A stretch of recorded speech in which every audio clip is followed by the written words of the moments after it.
Mike McCool here in the Royal Examiner Studio, and with me today, as you can see, I have a gaggle. Is that a good word? That's gaggle a good word. Of young people and a few older ones. They are from the St. John's Drama Club, and they were putting on a performance of White Christmas. And I've seen you guys walking in these parades that we did, and I say, come in and talk to me, come in and talk to me. And all of a sudden, they came in and talked to us. So, Jim, right? Right. So tell us about what St. John's all about in the drama club. Well, St. John's is enjoying its 15th year now in Front Royal. St. John's Drama started as an opportunity for teens and local talent to get together to put on family-friendly performances, live performances.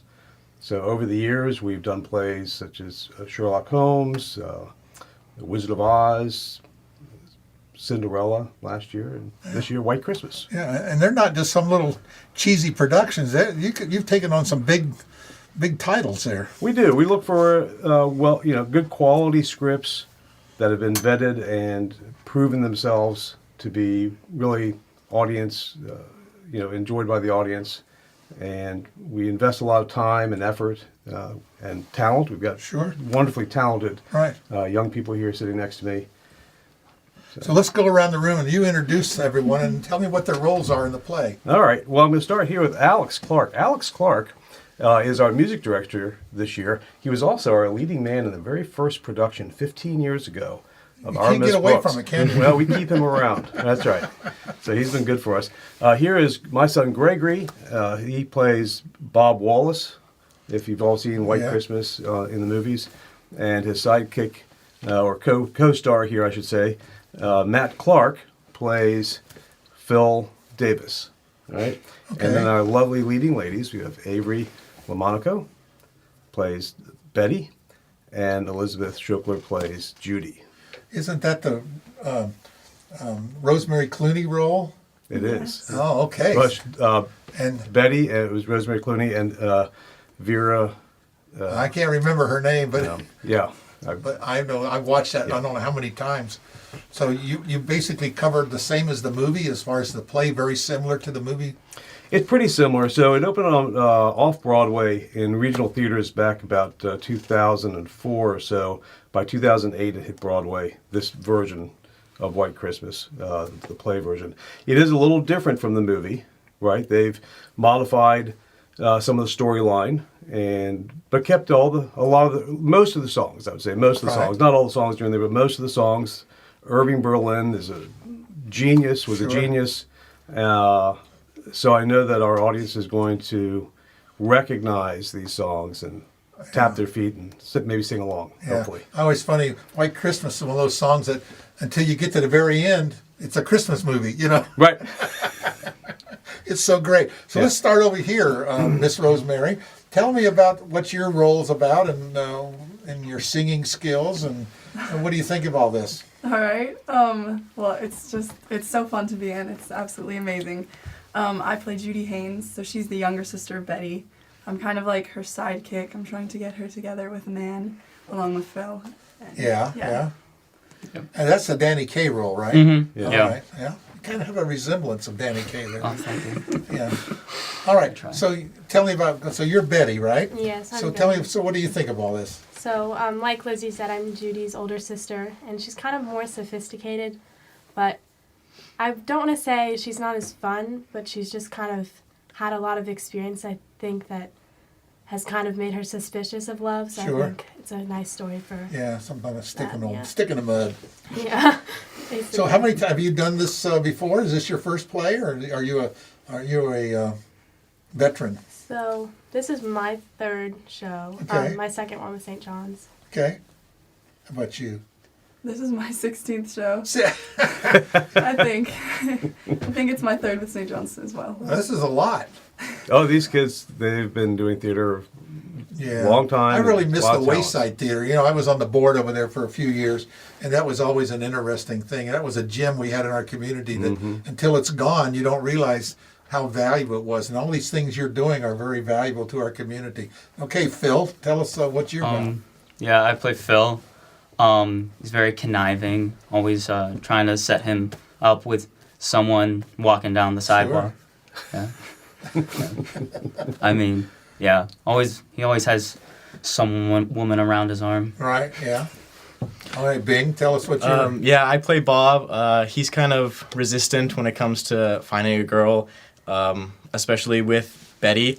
And it takes a lot, but eventually, he falls for the girl later on in the play. Yeah, he read the last chapter of the book, and he knows how it ends, right? Yeah. But how about the music in the play?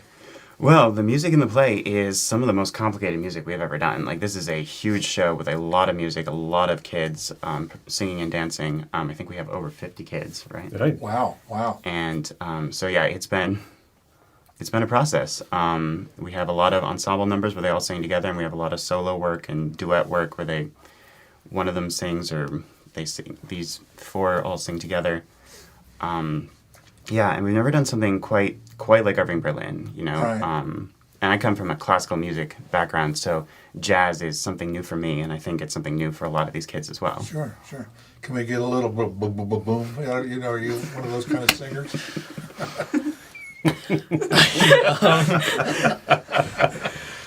Well, I'll tell you who's notably missing from our lineup here, and that is our terrific choreographer, Susan Schwartz. And she's done the choreography for our performances now, all these 15 years. Right. Always terrific in the work that she does. She's got a dance studio right in town here as well. So these kids have the privilege of getting extra dance lessons from her. Yeah, it's great. Yeah. It's a great thing. I always tell them, if you can dance, it's so cool. I didn't learn really to do it till I was old.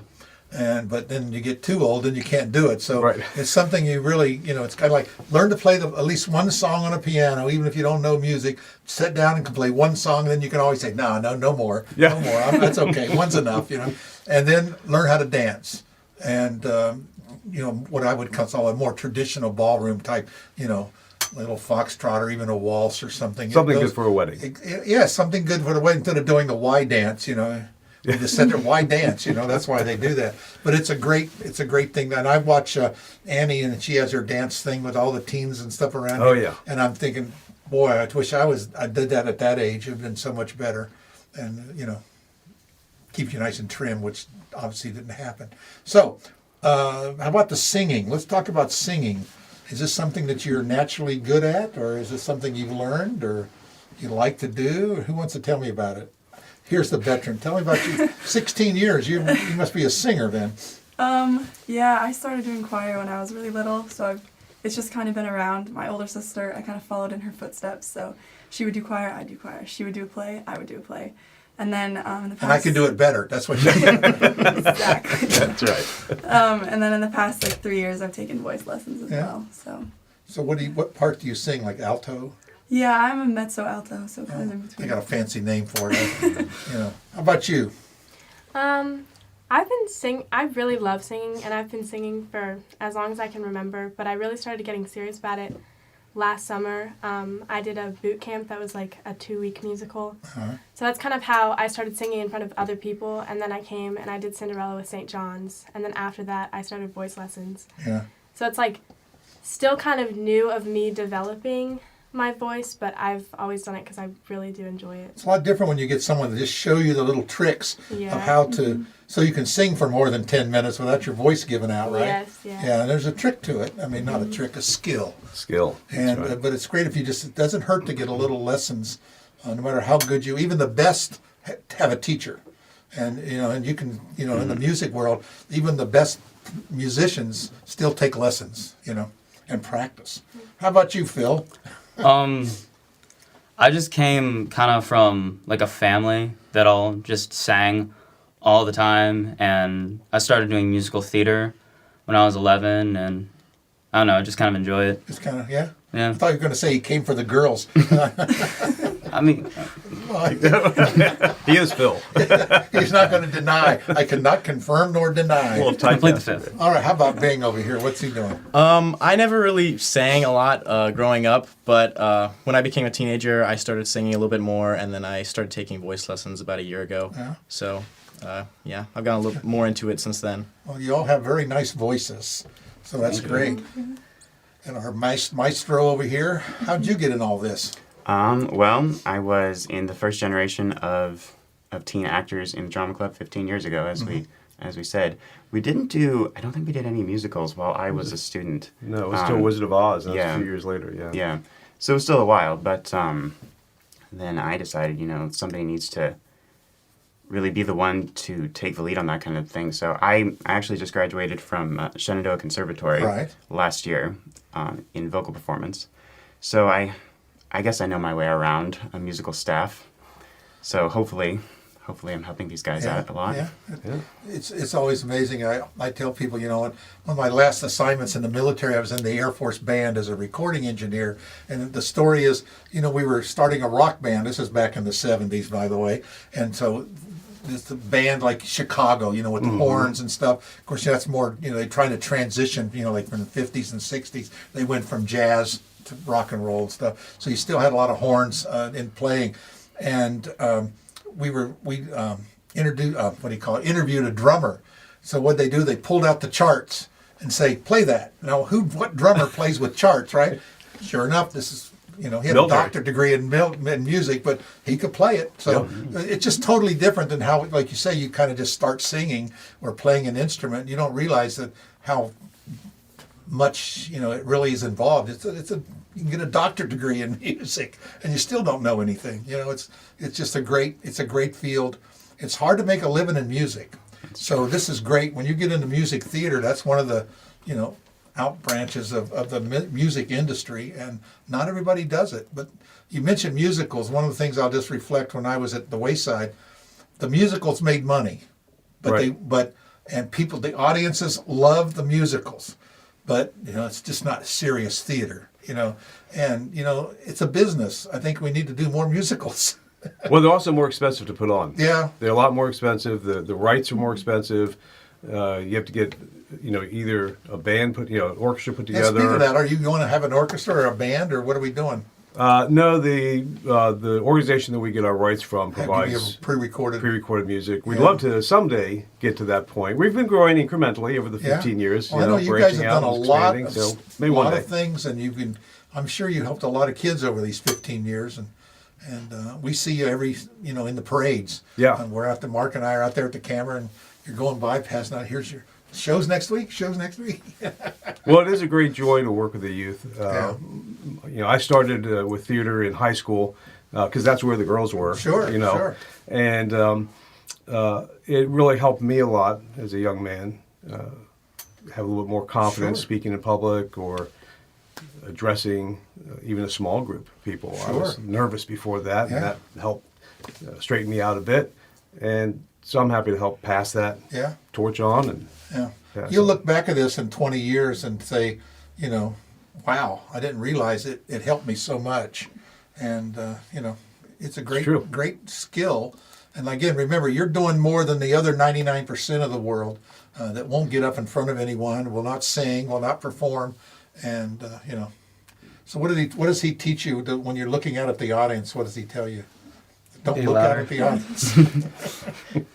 Hold for the applause. Hold for the applause, right? That's right. And sometimes you got to wait for it. You give them the signal there, or the music director stands up and looks at the audience. Okay, now we're done. You can applaud. That's the only thing about classical music. Well, you don't know when to applaud. Applause. When the violin goes down. That's right. Is that the trick? I guess that's what it is. Well, I just think it's so great. We were going to come to your show. I love White Christmas. It's a great thing. Tell us when it is, where it is, and how much it costs. Oh, absolutely. Yeah. So our performance will be at Skyline High School. We open November the 11th, which is Saturday. Sure. Normally we open on a Friday, but Veterans Day is being celebrated on the Friday. Right. For the government holiday, so the school is closed. So first performance, opening night, Saturday the 11th at 7:30. Youth tickets are $5. Seniors and students are $7. Adults are $10. And then Sunday matinees, we have set a special family rate, $40 for mom and dad and all your minor children. All right? Don't bring the other neighborhood kids. Bring your own. All right? And then the second weekend will be a Friday night show at 7:30, a Saturday matinee, Saturday evening show, and then Sunday matinee as well. And if you go to our website, www.stjohnsdrama.org, you can buy tickets online. You can find out more information about the show. You can see photos from past performances. And for if you're between the ages of 13 and 19 and you're in high school, you can find out how to join us. Yeah. So please come and join us. The water's great. Hop on in. You'll love it. Sure. If you sing in the shower, now you can sing on the stage. Come on, get out of the Yeah, shower and come yeah. sing with us. Yeah, You always sound so much better when you're singing in the shower by your. yeah, it's because of the water. You can't that hear, what it you is? can't really hear what's going on. Well, ladies and gentlemen, I appreciate you coming in, sharing your experiences with us. We will put this information out. We'll put the link to the website where you can buy tickets, and you call your grandma on the phone and say, "Hey, I was on TV here. Come in and watch us." So we appreciate that. Again, thanks again so much, and keep it up. I think break a leg. Is that what you say for people? Yeah. Yeah, break a leg. All right, thanks again. Mike, thanks so much.